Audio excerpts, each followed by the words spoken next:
안녕하세요. 시작하기 앞서 말씀드리면 이건 제가 공부하려고 정리해 놓은 자료를 토대로 만들었고요. 증권투자 권유 대행인 때도 설명했지만 많이 공부할 필요가 없는 시험인데 돈 낭비, 시간 낭비 하시는 분들이 많은 것 같아서 답답해서 만든 영상입니다. 간혹 그 계산 문제 같은 것들 포함해서 다루지 않는 테마가 있는데 시간 투자에 비해 별로 효율이 없어서 일부러 뺀 거고요. 과락 없이 100개 중 60개 맞으면 자격증 취득 가능한 시험인데 이것만 보셔도 70개에서 80개는 충분히 득점 가능합니다. 짧게 공부해서 좋은 성과 있으시길 바라고요. 구독과 좋아요는 제가 영상을 만드는데 큰 힘이 됩니다. 그럼 시작해 보겠습니다. 펀드 투자 권유 대행인 제1과목 펀드 투자 첫 번째 시간입니다. 제1장 펀드 신탁의 이해 15문항이 출제됩니다. 첫 번째, 투자 신탁. 계약형 집합투자기구고요. 실체가 없습니다. 회사형이라고 나오면 틀린 거예요. 국내 대부분의 집합투자기구고요. 운용회사인 집합투자업자와 수탁회사인 신탁업자가 투자신탁 계약을 체결하죠. 납입 자산은 집합투자업자가 신탁업자에 지시하여 대상 자산에 투자를 하는 겁니다. 이 반대로 나올 경우가 있으니까 주의를 하셔야 되고요. 금융위원회에 신고 등록하여 투자자에게 동펀드의 증권을 매각, 이것도 지문이에요. 투자 대상 자산에 투자하여 운용하는 대표적 집합투자기구입니다. 두 번째, 투자신탁의 관련 회사. 집합투자업자는 투자신탁의 설정, 해지, 운용 지시, 그 다음에 투자회사 재산의 운용을 합니다. 신탁업자는 투자신탁 재산의 보관 및 관리, 집합투자업자의 운용 지시에 따른 일들을 진행하고요. 집합투자업자의 운용 지시 등에 대한 감시를 합니다. 이게 집합투자업자가 신탁업자에게 지시하여 투자를 하니까 헷갈릴 수 있는데 그 감시하는 거는 이게 신탁업자의 중요한 임무입니다. 그 집합투자업자의 운용지시 등에 대한 감시가 그 중요한 업무로 있다라는 거 기억해 두시고요. 판매회사는 집합투자증권의 판매, 환매를 합니다. 세 번째, 수익자 총회 결의사항. 수익자에게 중대한 영향을 미치거나 손해를 끼칠 수 있는 사항을 중점적으로 생각을 하시면 됩니다. 보수, 수수료의 인상. 인하는 유리한 상황이니까 아니에요. 인상은 그 수익자한테 약간 손해를 끼칠 수 있는 상황이죠. 그러니까 보시고 중대한 상황들에 대해서 보면 신탁업자, 그 다음에 신탁 계약 기간, 투자 신탁의 종류, 투자 대상의 자산, 집합 투자업자 이런 게 변경되는 거는 굉장히 중대한 영향을 미치는 그 사안들이에요. 그러니까 이렇게 기억을 해두시고 그 다음에 환매 금지형으로의 변경. 환매가 됐던 게 환매 금지형으로 된다는 거는 그 수익자한테 불리한 상황이고요. 환매대금 지급일의 연장. 이것도 뭐 환매대금 자체가 이제 늦게 지급이 된다는 거니까 그 수익자한테 손해를 끼칠 수 있는 상황이죠. 이렇게 요것들은 어떻게 보냐면 중대한 영향을 끼치거나 수익자에게 불리한 상황을 생각을 하면서 지문을 보면 정답이 보입니다. 네, 그렇게 찾으셔야 돼요. 네 번째, 수익자 총회. 소집권자는 집합투자업자, 신탁업자, 5% 이상 소유 수익자의 요청에 의해서 가능합니다. 5% 이상이라는 이 수치 잘 확인하셔야 되고요. 판매회사가 지문으로 등장하는 경우가 있는데 그러면은 이게 틀린 거 고르는 것이 정답이에요. 판매회사는 아닙니다. 결의는 출석 수익자 의결권의 과반수 그리고 발행된 수익증권 총좌수의 4분의 1 이상 찬성. 이렇게 하면 결의가 되고요. 서면으로 의결권 행사도 가능합니다. 다섯 번째, 투자신탁의 해지. 이거는 섞어서 문제가 나오니까 임의해지 쪽이 적으니까 세 가지를 알아두는 걸로 하고 당연해지 사유는 그냥 좀 여러 번 읽어보시면 좋을 것 같아요. 자, 당연해지는 계약기간의 종료, 수익자 총회의 해지 결의, 피흡수 합병, 등록 취소, 금융위원회 승인을 받아서 집합투자업자가 해지를 하는 거. 요게 이제 당연해지 사유고. 임의해지는 세 가지인데 수익자 전원이 동의했을 때, 그다음에 수익증권 전부에 대한 환매 신청이 일어났을 때, 그 다음에 설정 후 1년 되는 날 1년 후 1개월간 계속 투자 신탁의 원본 금액이 50억 미만일 때입니다. 요거는 그냥 전원 동의, 전부 환매 50억 미만 이렇게 외우시면 편할 것 같아요. 여섯 번째, 투자회사. 투자회사는 회사형 집합투자기구고요. 실체를 가지고 있습니다. 반대로 이제 계약형이라고 나오면 틀리는 거고요. 자, 특징을 보면 펀드 운용을 위해 주식회사 형태로 변경된 회사. 모든 업무가 회사 명의로 진행이 됩니다. 모든 업무를 외부 전문가에게 위탁을 합니다. 관련 당사자 있죠. 집합투자업자, 신탁업자, 판매회사. 추가로 그 일반 사무관리회사가 보조 및 업무를 대행합니다. 일반 사무관리회사가 있다라는 거. MMA하고 기업 구조조정 투자기구 등에 사용하며 일반적인 내용은 투자신탁과 동일합니다. 가끔 이제 이런 질문 나오는데 MMF 있잖아요. MMF에는 투자하지 않습니다. 투자회사는. 요거 하나 좀 따로 알고 계시고, 임원의 결격 사유만 있고 발기인은 특별한 자격 요건이 없습니다. 그 투자신탁하고 투자회사의 차이점을 몇 개 짚고 넘어가면, 투자신탁은 계약형이고 투자회사는 회사형입니다. 뭐 당연한 거겠지만 헷갈리게 나올 수 있어요. 그러니까 이거 계약형과 회사형 구분 정확히 해 놓으시고, 그다음에 투자신탁은 의사결정을 집합투자업자가 대부분 하고, 아까 법률이 정하는 결의사항에 한해서는 수익자 총회에서 합니다. 투자회사는 회사라서 이사회, 주주총회에서 결정을 합니다. 그 다음에 투자신탁은 실체가 없다고 했죠. 그래서 자산 소유자와 법률행위의 주체가 신탁업자가 되고요. 투자회사는 투자기구가 실체를 가지고 있어서 법률행위를 직접 수행을 합니다. 요거는 참고로 알아두시면 좋을 것 같아요. 일곱 번째, 기타 회사형 집합투자기구. 공통적으로 해당되는 내용으로 투자회사의 감독이사에 해당하는 자를 별도로 두지 않음. 이거 지문으로 많이 나오니까 잘 알고 계시고요. 자, 투자유한회사는 그냥 집합투자업자가 법인 이사로 있는 유한회사입니다. 투자합자회사는 상법상 합자회사고요. 무한책임사원과 다수의 유한책임사원으로 이루어져 있습니다. 여기서 이제 중요한 문제가 하나 나오는데, 이익을 배당할 시에는 무한책임사원과 유한책임사원을 달리 적용을 할 수가 있는데, 이게 항상 이제 정답이나 오답으로 나와요. 손실 분배 시에는 무한책임사원과 유한책임사원을 달리 적용을 할 수가 없어요. 그러니까 이익 배당은 달리 적용이 가능하고 손실 분배는 달리 적용하는 게 안 된다. 요거 알고 계시면 되고요. 그다음에 투자 유한책임 회사는 상법상 유한책임 회사고요. 집합투자업자가 업무 집행자, 그리고 다수의 유한책임 사원으로 구성이 되어 있습니다. 여덟 번째, 집합투자기구 펀드의 종류. 자, 증권펀드, 부동산펀드, 특별자산펀드는 50% 초과해서 증권에 투자하면 증권펀드, 50% 초과해서 부동산에 투자하면 부동산펀드, 50% 초과해서 특별자산에 투자하면 특별자산펀드. 단기금융펀드는 전부를 단기금융상품에 투자를 하는 거예요. 자, 혼합자산펀드는 투자 비율이 제한이 없고 투자 대상 자산이 제한이 없습니다. 그러니까 특정되지 아니함이라는 그런 키워드가 나오면 혼합자산펀드일 가능성이 크고요. 환매금지형에 대해서 먼저 말씀을 드리면, 부동산펀드, 특별자산펀드, 혼합자산펀드는 환매금지형이에요. 요거는 바로 밑에 이제 설명을 할 거니까 잠깐 넘어가고, 증권펀드에 대해서 이게 주식형이냐 채권형이냐, 주식 혼합형이냐 채권 혼합형이냐 이런 문제가 나와요. 근데 요거는 주식 비중으로만 파악을 하시면 됩니다. 주식 비중으로만 파악을 하셔야 돼요. 주식형은 주식이 60% 이상 그러면 주식형이에요. 채권형은 주식이 단 1%도 들어가면 안 됩니다. 단 1%도 들어가면 안 돼요. 채권형은 주식이 0%예요. 주식 혼합형은 50% 이상 60% 미만 이렇게 되면 주식 혼합형이고, 채권 혼합형은 주식이 50% 미만이면 채권 혼합형입니다. 그러면 주식이 1%면 채권 혼합형이죠. 요거 주의해서 잘 보셔야 되고요. 그 다음에 단기금융펀드는 상품을 좀 알려드릴게요.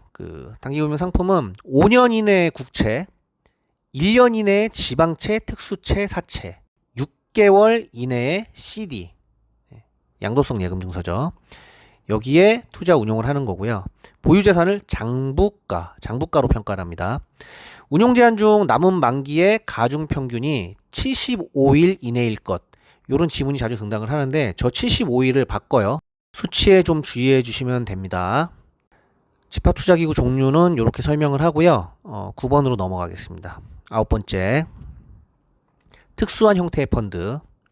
이건 따로 정리해 놓은 이유는 이거 자체로 문제가 나오는 경우가 있어요. 그러니까 여기 환매금지형, 종류형, 전환형, 모자형, 상장지수 펀드, 사모펀드 밑에 설명이 다 나오지만 그냥 이런 종류가 있다라는 거. 10번째, 이제 환매금지형 펀드입니다. 이 환매금지형 펀드는 이렇게 이해하시면 돼요. 그 유동성이 낮은 자산을 운용하는 펀드가 그냥 환매가 막 이렇게 막 자유롭게 되면 그 혼란이 발생할 수 있겠죠. 그러니까 그거를 생각하시면서 보면 이해가 돼요. 부동산은 유동성이 낮은데 빨리 현금화 시킬 수가 없잖아요. 그러니까 특별자산, 혼합자산도 뭐 그런 데에 대해서 생각을 해보시면 되고, 시장성 없는 자산인데 시장성 없는 자산도 마찬가지죠. 시장성이 없으니까 그 황금성이 떨어지고 유동성이 이제 떨어지겠죠. 그러니까 이 시장성 없는 자산을 20% 초과하여 그 투자하는 펀드. 네. 그래서 부동산, 특별자산, 혼합자산 20% 초과하여 시장성 없는 자산에 투자하는 펀드.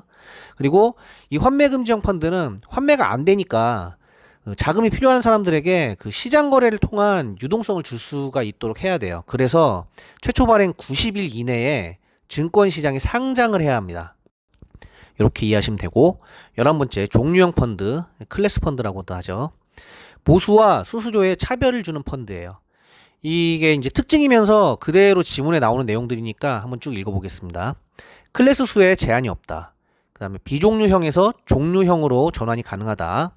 합쳐서 투자함으로 규모의 경제라는 또 이런 말이 나옵니다. 소규모 펀드의 양산 원인이었던 보수 차이로 인한 신규 펀드 설정 문제가 어느 정도 해소가 됩니다. 자, 가장 이제 오답으로 많이 나오는 것 중에 집합 투자업자 및 신탁업자의 보수는 클래스별로 차별화를 못합니다. 이거는 이제 그 보수와 수수료에 차별을 주는 펀드라고 하니까 자칫 오해하기 쉬운데, 집합 투자업자하고 신탁업자의 보수는 클래스별로 차별을 못합니다. 네. 얘는 보수와 수수료에 차별을 주는 펀드지만 집합 투자업자와 신탁업자의 보수는 차별화 못한다는 거 기억해 두시고요. 12번째, 전환형 펀드. 환매 수수료가 없습니다. 일정 요건을 갖출 시. 복수 펀드 간에 공통 적용되는 집합 투자 규약이 있을 것. 그 다음에 법적인 성격이 다른 펀드 간 전환은 금지가 돼요. 그러니까 예를 들면 투자 신탁 내에서 주식형에서 뭐 채권형으로 변동을 하는 건 되는데, 예를 들면 투자 신탁을 투자 회사로 변경을 한다든가 이런 거는 안 돼요. 그리고 이게 이제 그 환매 수수료 없는데 사전에 저항 기간을 못 채우면 환매 수수료를 재징수할 수 있다라는 거 그렇게 기억해 두시면 되고, 모자형 펀드는 그 투자자가 자펀드를 이제 매입을 하고 자펀드가 이제 모펀드를 취득하는 형태로 그 해서 이제 투자를 하는 건데, 이거는 요건이 이제 그 출제되니까 중요합니다. 자펀드가 모펀드 외에 다른 집합투자증권을 취득 불가능합니다. 취득할 수 없고요. 자펀드 외자가 모펀드를 취득하는 것도 안 돼요. 그 다음에 자펀드와 모펀드의 집합투자업자가 동일해야 합니다. 그리고 재간접 펀드는 뭐 아웃소싱 방식이라는 거, 그 다음에 집합투자업자가 일치하지 않아도 된다는 거, 뭐 이런 정도 알고 계시고, 14번째, 상장지수 펀드. 주식처럼 거래 가능한 상장된 펀드죠. 실제 투자 시간의 차이가 발생하지 않는 게 가장 중요하고요.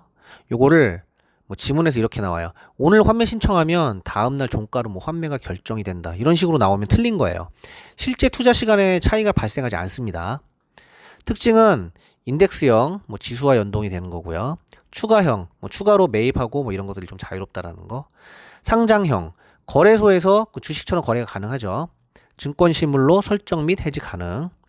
그 다음에 국내 주식형 ETF는 매매 차익은 비과세가 되고요. 이자소득 및 배당소득은 과세가 됩니다.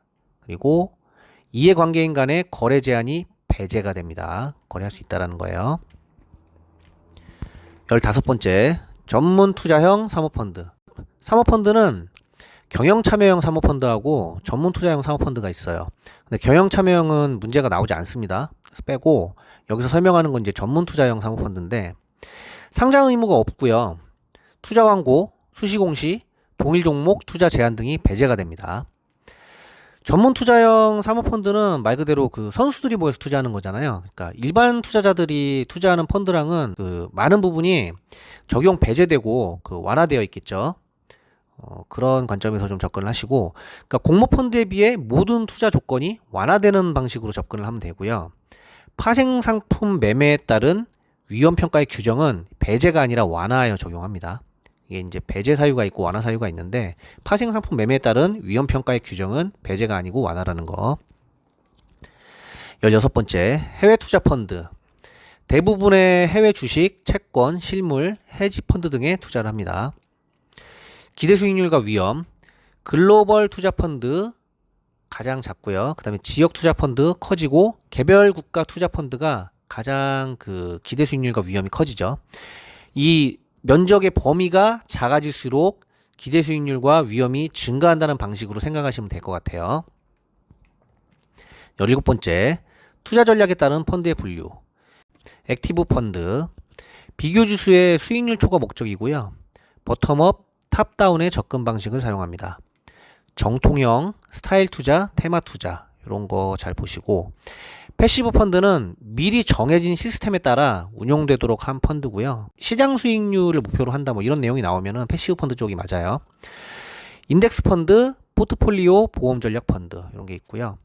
이 액티브 펀드와 인덱스 펀드의 특징을 서로 섞어서 출제를 하니까 그 서로 잘 파악을 해놓는 게 중요합니다. 자, 인덱스 펀드. 저렴한 비용 보수, 투명한 운용, 그다음에 시장 수익률의 힘, 그리고 장기적으로 유리하다. 이 인덱스 펀드는 따로 한 문제가 나오는 경우가 많아서 특징을 잘 기억해 두시고요.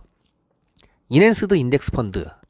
시장 수익률의 플러스 알파 전략, 차익 거래 전략, 그리고 위험을 제한하면서 수행. 이거 되게 중요한데, 시장 수익률에 알파를 얻는 전략이라고 하니까 그 위험을 감수한다라고 지문이 나오면 왠지 그럴싸해요. 근데 위험을 제한하면서 수행을 한다는 거 염두에 두고 그 함정에 빠지지 않도록 하세요. 18번째, 부동산 펀드. 위에서 본 기본 상황하고 같이 암기보다는 좀 여러 번 읽으시면 좋을 듯 합니다. 그러니까 기본 상황은 이제 50% 초과 위에 나왔죠. 부동산에 투자 50% 초과해서 부동산 등에 투자를 하고, 환매 금지형이고요. 90일 이내 상장 다 나왔던 내용이에요. 자금은 현금 납부인데 예외적으로 부동산 납부도 가능합니다. 뭐 부동산 외에 뭐 실물로 납부 가능하다 이런 거 나오면 틀린 거예요. 그리고 나머지 자산은 증권 및 특별 자산에 자유롭게 투자가 가능하고요. 투자 대상은 부동산 자체에, 그다음에 부동산과 관련 있는 자산, 지상권, 지역권, 전세권, 임차권, 분양권, 그리고 투자행위도 포함이 되고요. 처분 제한은 국내 부동산은 1년, 주택도 1년, 미분양 주택은 이제 규약에서 따로 정합니다. 실물형 부동산 펀드나 기타 부동산 펀드가 이제 섞어서 나오는 경우가 있는데, 요것 때문에 좀 한번 염두에 보시면 좋아요. 매매, 임대, 계량, 경공매, 개발형은 실물형 부동산 펀드고요. 그 다음에 기타 부동산 펀드로는 이제 대출형, 권리형, 증권형, 파생상품형. 요거는 설명이 나오고 한 개를 고르는 문제가 나오니까 각각의 특징을 키워드로 잘 파악을 해둡니다. 프로젝트 파이낸싱, 이 PF라고 써놨죠. 요 내용이 나오면 대출형이에요. 그 다음에 권리형은 용익물권, 아까 위에서 말한 지상권, 지역권, 전세권, 그리고 임차권, 분양권 이런 내용이 나오면 권리형이에요. 그 다음에 부동산 관련 뭐 증권형, 그리고 부동산을 기초로 한 파생상품형 이렇게 있는데, 아마 문제가 이렇게 하나를 고르는 문제가 나오면 대출형이나 뭐 권리형이 나올 가능성이 크죠. 그렇게 좀 염두를 해두시고 보시면 될 것 같아요. 19번째, 특별자산 펀드. 50% 초과 특별자산에 투자. 이거는 이제 포괄주의라고 돼 있는데, 뭐 열거주의는 어떤 자산에 대한 어떤 것들이 나열이 돼 있는데, 그냥 특별자산은 경제적 가치가 있는 모든 투자 대상 자산을 그냥 포괄적으로 생각을 하시면 돼요. 환매금지형 90일 내 상장, 요거는 다 위에 나왔던 내용이고요. 시가평가 원칙인데 없는 경우에 공정가액도 가능합니다. 그리고 나머지는 증권 및 부동산에 투자 가능하고요. 자, 특별자산은 이제 아까 위에서 말했듯이 경제적 가치가 있는 모든 투자 대상 자산인데, 건물 등은 부동산 자산이에요. 예를 들면 다음 중 특별자산이 아닌 것은 해가지고 중간에 무슨 뭐 미술관이라든지 이런 게 나오면 미술품이 아니잖아. 미술관 나오면 건물이잖아요. 이거는 부동산 자산이에요. 그러니까 그런 거를 이제 정답으로 골라주시면 되고요. 선박투자회사가 발행한 주식, 근데 이게 갑자기 채권으로 바뀌어서 나오는 경우가 있어요. 그 채권은 아니에요. 그다음에 특별자산이 50% 이상인 수익증권, 집합투자증권, 유동화증권 이렇게 돼 있고, 자, 사회기반시설 사업이라고 나오는데, 사회기반시설 사업에 관한 내용이 나오면 그 특별자산에 관한 이야기인데, 이게 사회기반시설이라는 단어만 들어가면 100%까지 동일 종목에 투자할 수 있습니다. 뭐 복잡하게 외우는 것보다 사회기반시설 사업이라는 단어만 들어가면 그 100%까지 동일 종목에 투자할 수 있다라는 거, 요거 하나만 기억해 두세요. 20번째, 신탁 일반 및 상품, 위탁자, 그 다음에 수탁자, 요거 구분해 주셔야 되는데, 수탁자는 재산을 넘겨받아 관리를 하는 사람이 수탁자예요. 요거를 위탁자가 재산을 넘겨받아 관리한다 이러면 틀린 거고, 그 다음에 기본 원칙은 신의성실입니다. 신탁의 결과는 결국 수익자에게만 기속이 되는 거고요. 그 다음에 금융투자상품 배제 써놨는데 CD하고 관리신탁 써놨죠. 금융투자상품이 아닌 것은 하는 문제의 정답으로 가끔 등장을 해서 써놓은 건데, 보통 관리신탁이 많이 나오고요. 이거는 그냥 금융투자상품이 아니라는 거, 그 양도성 예금증서 CD하고 관리신탁 기억해 놓으시고, 특정 금전신탁과 불특정 금전신탁이 있죠. 특정 금전신탁은 그 자산운용 권한이 위탁자에게 있는 거고요. 불특정 금전신탁은 자산운용 권한이 수탁자에게 있는 거예요. 네, 이렇게 알고 계시고, 연금신탁은 이제 불특정 금전신탁 중에 유일하게 판매를 할 수 있는 거예요. 그래서 나오는데 연령 제한이 없습니다. 여기 지문이 이런 식으로 나올 때가 있어요. 20세 이상 국내 거주자, 뭐 이런 식으로 그 연령 제한이 나오는데, 그럼 틀린 지문이에요. 연령 제한이 없고요. 자, 원금 보장이 됩니다. 원금 보장이 되고, 5년 이상 적립해야 세액공제 및 이자 소득을 비과세해 줍니다. 근데 저 세액공제를 소득공제로 자주 바꿔서 출제를 해요. 그러니까 그걸 좀 주의해 주시고, 채권형 상품이나 그리고 10% 범위 내에서 주식에 투자하는 주식형 상품, 여기에 이제 투자를 할 수가 있고요. 세금 혜택을 유지하면서 계약 이전이 가능합니다. 뭐 계약을 이전했을 때 뭐 세금 혜택은 뭐 포기해야 된다라든지 이런 내용이 나오면 틀린 거예요. 자, 22번째, 금전 채권 신탁. 이건 특징을 알아두고 금전 신탁하고 혼동하시면 안 돼요. 기껏 이제 그 특징 다 알아두고 기억하고 있었는데 보기에서 금전 신탁 띡 고르면 틀린 거예요. 금전 신탁도 아니고 채권 신탁도 아니고 금전 채권 신탁입니다. 신탁된 금전 채권에 관리, 추심 및 추심된 자금의 운용, 금전 채권 신탁의 수익권을 제3자에게 양도하여 자금 조달하는 목적으로 주로 이용합니다. 23번째, 부동산 신탁. 약간 주요 부분이 아닌 것 같기도 한데 문제가 나올 수도 있을 것 같아서 그 지문 좀 익숙해지라고 넣었습니다. 그냥 쭉 한번 읽어보시고 그 기억해 놓으시면 돼요. 부동산을 신탁받아 위탁자의 지시 또는 계약서에 정한 바에 따라 신탁회사가 관리, 운용, 처분, 개발해주는 상품. 부동산 회사가 주로 취급을 하고요. 은행, 증권 등의 신탁 겸용 금융회사들도 많이 취급을 합니다. 담보신탁, 관리신탁, 처분신탁, 개발신탁, 관리형 개발신탁, 분양관리신탁 이런 종류들이 있어요. 24번째, 신탁상품의 판매. 이건 주요 지문을 2개 실어놨습니다. 투자자 정보를 알지 못할 경우 요구해야 하며, 불응할 경우에는 분쟁 방지를 위해 서면으로 확인을 받아야 함. 일반 투자자가 장외 파생 상품이 포함된 신탁 상품에 투자하는 것은 미래의 경제적 손실을 줄이기 위해서만 가능하다. 예, 이런 내용이 있습니다. 오늘 준비한 내용은 여기까지고요. 혹시 자료가 필요하신 분들은 댓글에 메일 주소 남겨주시면 보내드리겠습니다. 그리고 구독과 좋아요는 제가 영상을 만드는데 큰 힘이 됩니다. 감사합니다.